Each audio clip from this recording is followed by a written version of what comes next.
What if the warning signs were there all along? What if the person who could have sounded the alarm was someone who loved him most? Tonight, we face a chilling question. Did a mother know enough to stop her own son before a fatal shot echoed across a college campus? Headlines now scream, "A mother reveals details. Parents recognize the suspect. New family testimony emerges." But these are not just headlines. They are fragments of a story that begins in the quiet spaces of a family home and ends on a stage where hundreds had gathered to listen to Charlie Kirk.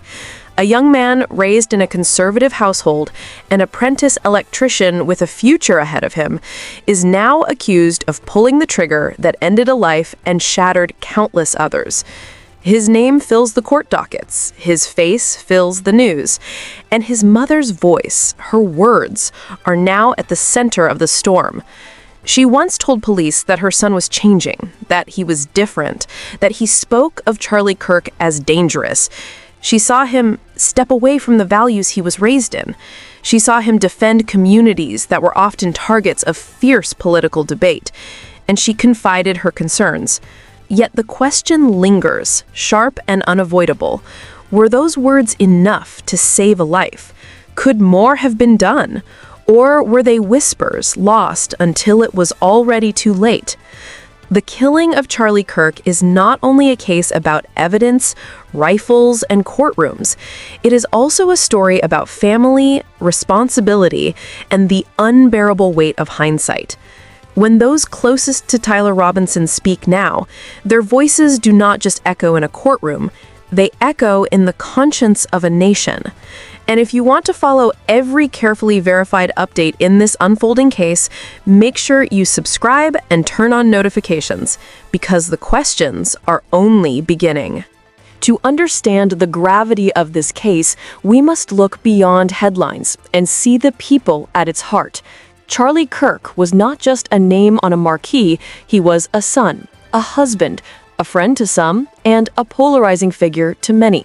As the founder of Turning Point USA, his voice carried weight in America's most heated political battles. To his supporters, he was a defender of conservative values. To his critics, he was a symbol of division. But on that night in Utah, he was also a guest speaker, standing before students who came to listen, debate, or simply witness. When the shot rang out, it wasn't only a political figure who fell. It was a man, with loved ones waiting for him, families and communities who will forever carry the shock of that moment. And then there is Tyler Robinson, not a stranger from a distant world, but a 22-year-old apprentice electrician, raised in a conservative household, described by neighbors as polite, ordinary, unremarkable. He was a son, a partner, a young man whose life once seemed to follow a predictable course. But those closest to him began to notice change. His politics shifted. His beliefs became sharper. He defended LGBTQ rights more openly. He stood by his partner, a roommate who was more than just a friend. For some in his family, these changes were confusing, even troubling. What they saw was not just a young man growing into his own identity, but a son stepping away from the foundation he was raised upon. At the center of this complicated picture stands his mother, not accused of the crime, not responsible for pulling a trigger, yet her words now weigh heavily in the case. She told investigators that her son was different, that he spoke of Charlie Kirk as dangerous. She admitted her concern, and in doing so, she left behind a haunting question. Was she sounding an alarm that could have saved a life, or was she simply a mother trying to make sense of a child she no longer fully recognized? Her voice, her testimony, now hangs in the balance of justice, echoing through court documents and media reports, shaping how the nation understands what happened on September 10th, 2025. September 10th, 2025. Utah Valley University in Orem. Students gathered in the auditorium for an evening event. On stage stood Charlie Kirk, speaking to a crowd of hundreds. For supporters, it was a chance to hear a figure they admired. For others, it was an opportunity to challenge ideas. For everyone in that room, it was supposed to be just another campus event. But as Kirk spoke, a single shot cracked through the air. He collapsed instantly. Panic swept across the audience. People screamed, rushed for exits. Some dropped to the floor in fear.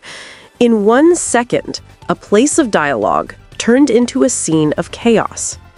Within hours, law enforcement agencies released images from security cameras. The photos showed a figure carrying what appeared to be a rifle case, moving quickly across the campus grounds. Those images spread through social media and national broadcasts almost immediately. And for one family, the recognition was instant. According to multiple reports, Tyler Robinson's own parents saw the photos and knew who it was. Faced with the unthinkable, they made a decision that few parents could imagine.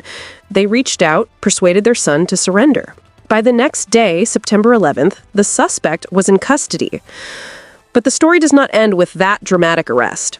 As details trickled into the public record, a new layer emerged. Leaked reporting suggested that Tyler Robinson's mother had already expressed concerns about her son before the shooting. She had reportedly told police that she noticed changes in him. Political views shifting more to the left, outspoken defense of LGBTQ rights, a relationship with his roommate who was more than just a friend, and troubling remarks about Charlie Kirk being dangerous. Were these just observations of a young man redefining himself? Or were they warnings that pointed to something far more serious? The timeline, then, is more than a record of what happened minute by minute. It is a chain of events stretching from a mother's private words of concern to a public act that shook a nation. And it raises a question that still haunts this case. Could the tragedy have been prevented if those warnings had carried more weight? After Tyler Robinson's arrest, investigators turned to the people who knew him best. His mother became a central voice. She described noticing subtle but undeniable changes in her son's outlook. He spoke with more intensity about politics, defended causes his family hadn't expected him to, and grew increasingly close with his roommate, a relationship that was both personal and deeply significant to him. For her, it was less about one sudden shift and more about a steady transformation that left her uneasy. One recollection stood out. She remembered him joking once that he might need a gun for hunting. At the time, it seemed like harmless talk, brushed aside without a second thought. Yet in the shadow of what followed, that casual remark gained a new and chilling weight. It is now being examined not as humor, but as a clue that may have gone unnoticed.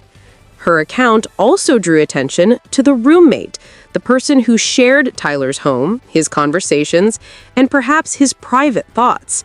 That closeness has prompted questions investigators cannot ignore. Did this partner understand more about his mindset than anyone else?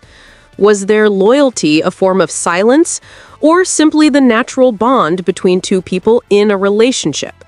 Either way, authorities have been urged to examine that connection with the same scrutiny as every other piece of the puzzle.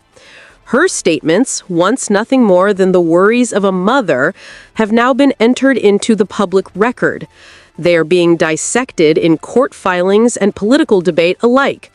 What she saw as personal observations have become part of a larger narrative, one that asks whether warning signs were overlooked or if they were only visible in hindsight. As the investigation unfolded, the evidence began to stack up. Detectives recovered a bolt-action rifle that matched the weapon used on campus. Forensic testing traced DNA to Tyler Robinson, leaving little doubt about possession.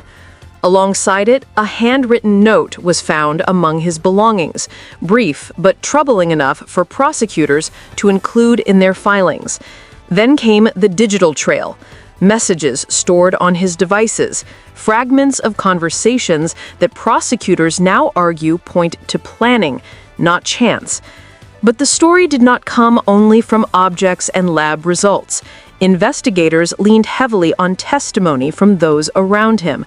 The roommate, once a quiet figure in the background, agreed to cooperate. handing over private messages that painted a picture of growing anger, personal conflict, and frustration with public figures. That cooperation became one of the most significant breakthroughs in the case. And then there was the family. His parents, particularly his mother, supplied context no piece of physical evidence could. She described the changes she noticed, the words he used, and the shifts in behavior that unsettled her. To prosecutors, this became more than proof of what happened. It offered a way to argue why it happened. Intent, not just action. Online, the reaction was immediate. Some claimed this was purely about ideology, the act of a young man consumed by politics. Others saw personal turmoil, family conflict, identity struggles, isolation, and many suggested it was both, a collision of beliefs and private struggles that no one managed to stop in time. The truth, however, remains tangled in testimony, evidence, and unanswered questions, all of it now waiting for a courtroom to decide. When the headlines fade, what remains are the people left behind. On one side, a family grieving the sudden loss of Charlie Kirk, a son, a friend, a public figure whose life ended in front of an audience. On the other side, the Robinsons, parents who now live with the knowledge that their child stands accused of carrying out that act. Two households, both devastated, both pulled into a storm they never asked for, both marked forever by one day in September. These parallel griefs raise questions that linger long after the courtroom closes. How should families act when they notice a loved one changing in ways that unsettle them? When does love risk turning into silence, and when does silence cross into complicity? Beyond the home, what role should institutions, schools, law enforcement, even event organizers play in recognizing and addressing warning signs before violence takes place? The answers are not simple. They demand reflection not only from the families involved, but from all of us who live in a society where personal conflict, political division, and public safety often collide in unpredictable ways. Tyler Robinson's mother never pulled a trigger, yet her words, her memories, her warnings, her quiet observations now sit in court files and echo across the country. Did she recognize what was coming, and if so, could anything have changed the course of that day? Or are we, as a society, only left piecing together fragments after the damage has already been done? These are not questions confined to one family, one university, or even one courtroom. They are questions about responsibility, about foresight, about how communities respond when they sense that something may be wrong. And they are questions that will continue to be debated long after this trial ends. This story is far from over. Each new filing, each hearing, each statement may shift what we think we know. Stay with us as we follow every verified development. Subscribe and turn on notifications so you don't miss the next update, because this case and the lessons it carries are still unfolding.